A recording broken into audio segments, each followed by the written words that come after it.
¿Qué tal? ¿Cómo están? Hoy vamos con una clase más, ¿no? La primera de este año. Muchas felicidades, que este año esté lleno de bendiciones para todos y que pues podamos aprender mucho más, ¿no? Muchísimo más de la Biblia y conozcamos mejor a Dios y a nuestro Señor Jesucristo. ¿De acuerdo? A ver, déjenme quitar de aquí. Ahí está. Ya. Es panorama bíblico, clase 50, y es la carta a los Efesios, o epístola a los Efesios, ¿sí? A ver dónde estoy. Aquí y ahí estoy ya. Sí, ya está. ¿De acuerdo? Entonces déjenme sacar mis apuntes, si no luego me pierdo. Ok, de acuerdo. Entonces vemos que eh, esta carta a los Efesios, bueno, es más que una carta realmente. Es un escrito doctrinal y de exhortación que pone de manifiesto en su autor, o su autor enfoca, ¿sí?, sobre los fundamentos, eh, más bien de un interés pedagógico y pastoral. Así lo enfoca, ¿no? Así está enfocada esta carta. Es una reflexión sobre la Iglesia y vista como cuerpo de Cristo, ¿sí? Vista como cuerpo de Cristo, y una sólida enseñanza acerca de la salvación que Dios ofrece a los pecadores. ¿De acuerdo? Eh, Éfeso es una ciudad que, bueno, desde el año 133 es la capital de la provincia romana de Asia y donde reside el, el gobernador, ¿sí?, de ese lugar. Tiene una población, bueno, tenía una población cercana al medio millón de personas, ¿sí?, 500.000 personas aproximadamente. Perdón, es que aún sigo con un poco de tos, pero bueno, ahí voy, ¿sí? Estaba situada en un lugar privilegiado en la costa del Mediterráneo, con un puerto de mucho tráfico y una importante vía de comunicación con el interior de Asia Menor. Tenía el culto a la diosa Diana, ¿sí?, en cuyo honor se había erigido un templo al que acudían pues miles de peregrinaciones, ¿no? Eran de toda Asia y el mundo entero. Hechos 19, 23, 41 al 41, ¿sí? Contribuía a aumentar el prestigio de la ciudad, y aparte que dejaba económicamente gran cantidad de dinero, ¿no? La, Pablo va dos veces a Éfeso.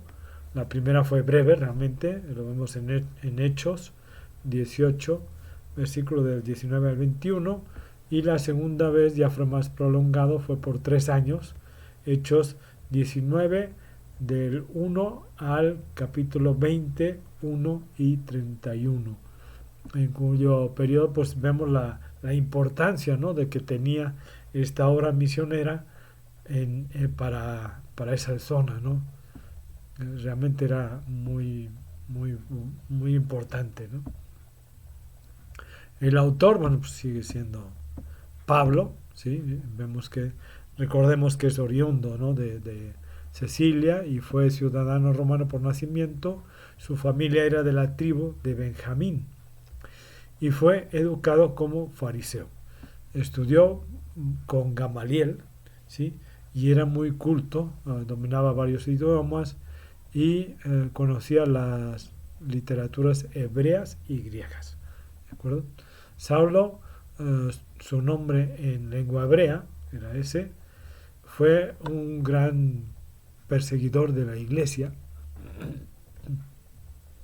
Se convirtió más tarde, cuando iba rumbo a Damasco, ¿sí?, persiguiendo a los cristianos, y luego se queda ciego, ¿sí? Recobra la vista y poco después se va a Arabia.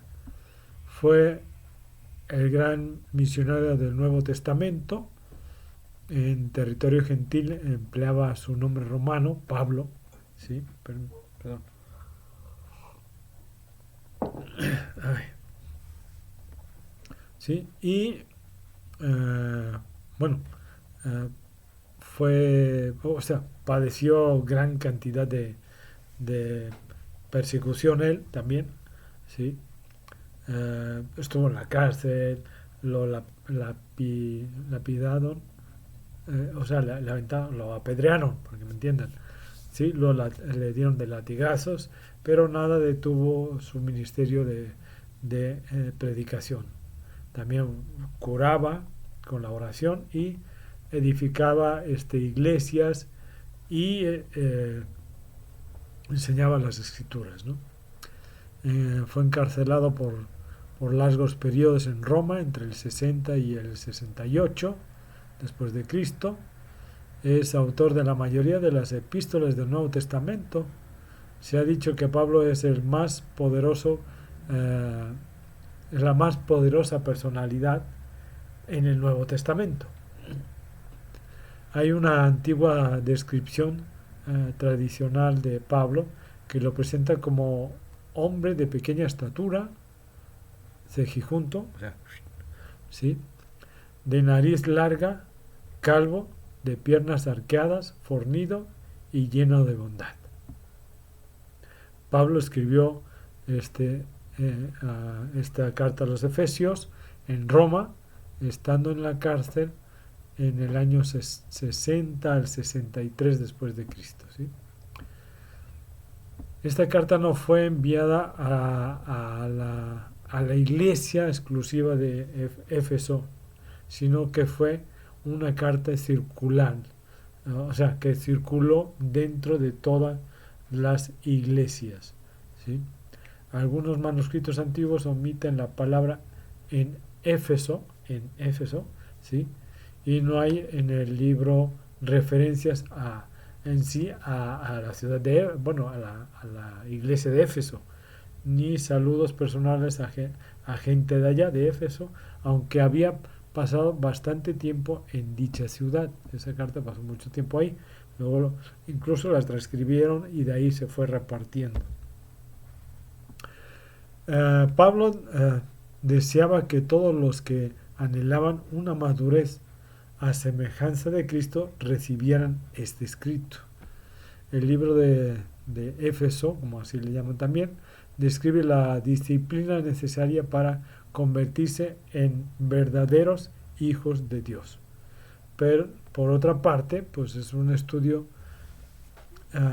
que ayuda a fortalecer y establecer al creyente para poder cumplir con el propósito y el llamado que Dios tenga para él, para ese creyente, ¿sí? El objetivo de esta epístola es confirmar y equipar a una iglesia madura. Aquí se presenta una perspectiva balanceada del cuerpo de Cristo, o sea, de la iglesia, y su importancia en la economía de Dios, o sea, dentro del cuerpo y como importancia hacia Dios, ¿no? Como cuerpo en sí.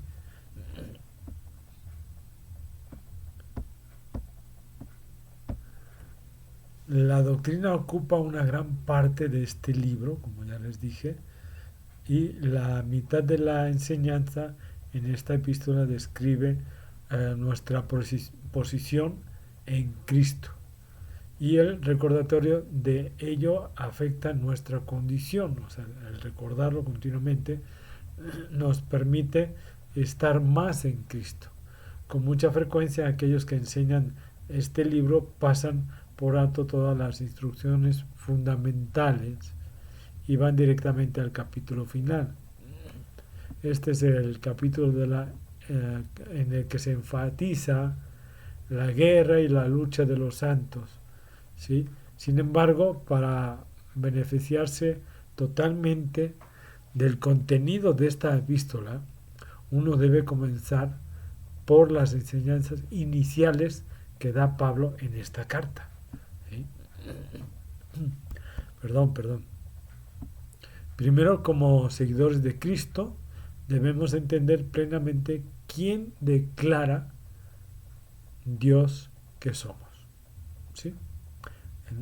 Así es como empezamos a entender esta carta. Vamos viendo ahí cómo se hace, ¿no? Cómo vamos a ir viendo todo el caminito este. También debemos estar cimentados en el conocimiento de lo que Dios ha realizado por toda la humanidad, no solo en nosotros. Y vamos viendo cómo a través de esta carta vemos cómo nos va cambiando realmente, qué nos ha cambiado y cómo ha cambiado la humanidad totalmente, ¿no?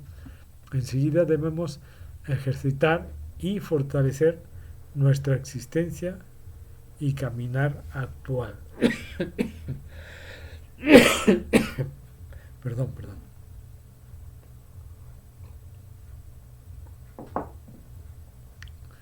Esto debe continuar hasta que ya no seamos fluctuantes y nos dejemos llevar, ¿no? Como los barcos, ¿no?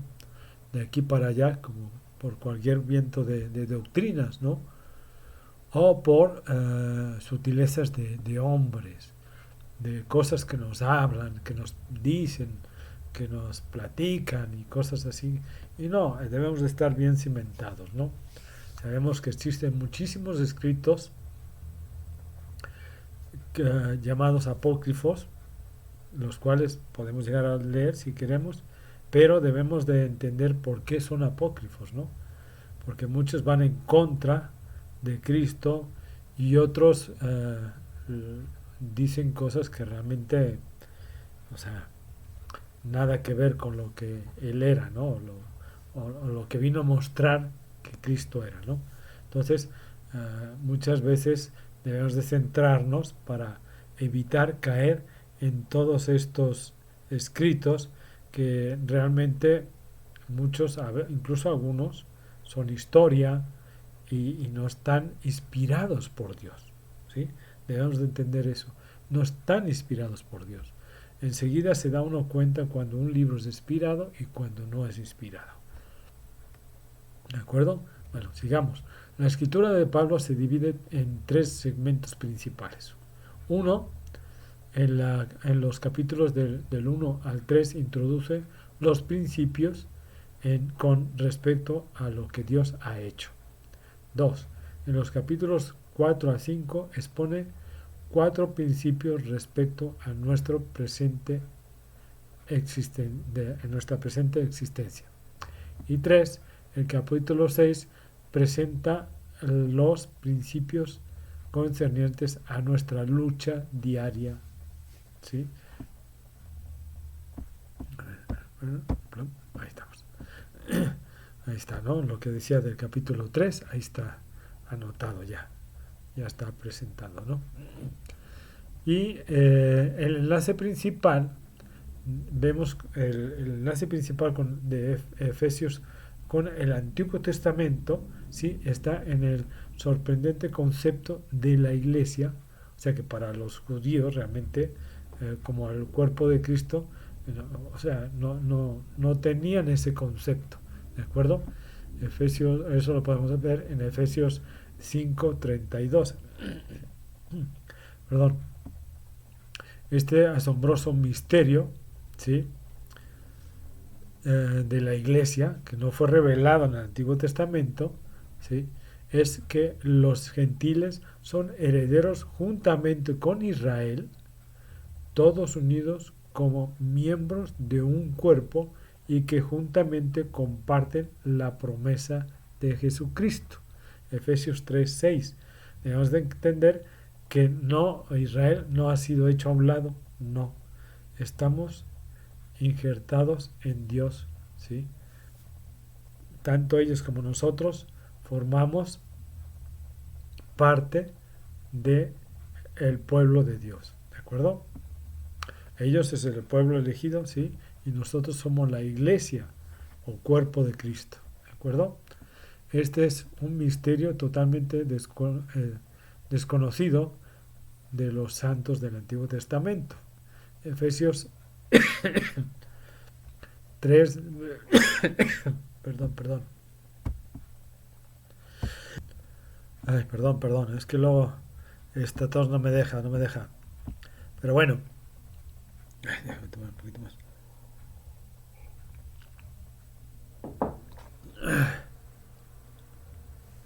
Entonces vemos que Efesios 3 del 5 y versículo 9. Los israelitas, que eran verdaderos seguidores de Dios, ¿sí?, siempre creyeron que solo ellos eran el pueblo elegido por Dios, ¿no? Deuteronomio 7, versículo 6. El aceptar a los gentiles en un estatus igual en este nuevo paradigma, digamos así, fue extremadamente difícil para ellos y causó muchísimas disputas entre los creyentes judíos y gentiles convertidos. Acuérdense que decían, no, es que ustedes tienen que circuncidarse y aceptar la ley y todo esto, ¿no?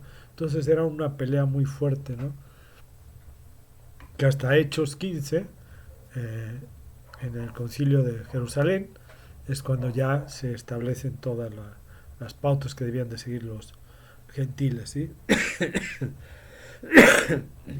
Perdón.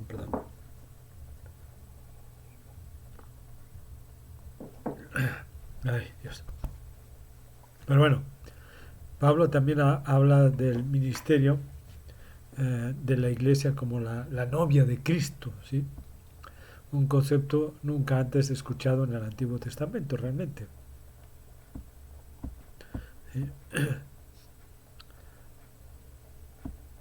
Y, espérame, porque me faltó. Ahí está. Ya. Ajá. Y era, como les pongo ahí, ¿no? Era un ministerio totalmente escondido de los santos, o sea, de los de los santos del Antiguo Testamento, o sea, de los que verdaderamente seguían a Dios, ¿sí? Es como en todo, ¿no? Hubo israelitas que buscaron totalmente a Dios, pero también hubo otros que realmente no buscaron a Dios, ¿sí? Pero bueno, es como los cristianos, ¿no? Muchos dicen, no, somos cristianos y bla, bla, bla, pero a la mera hora que viene una prueba fuerte, a Dios, ¿no? Se van. Pero bueno, ok.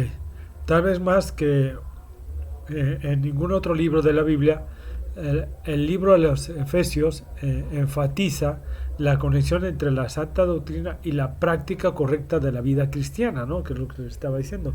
Hay demasiada gente que ignora la teología y en vez de conocerla, solo quieren discutir cosas que sean prácticas, ¿sí?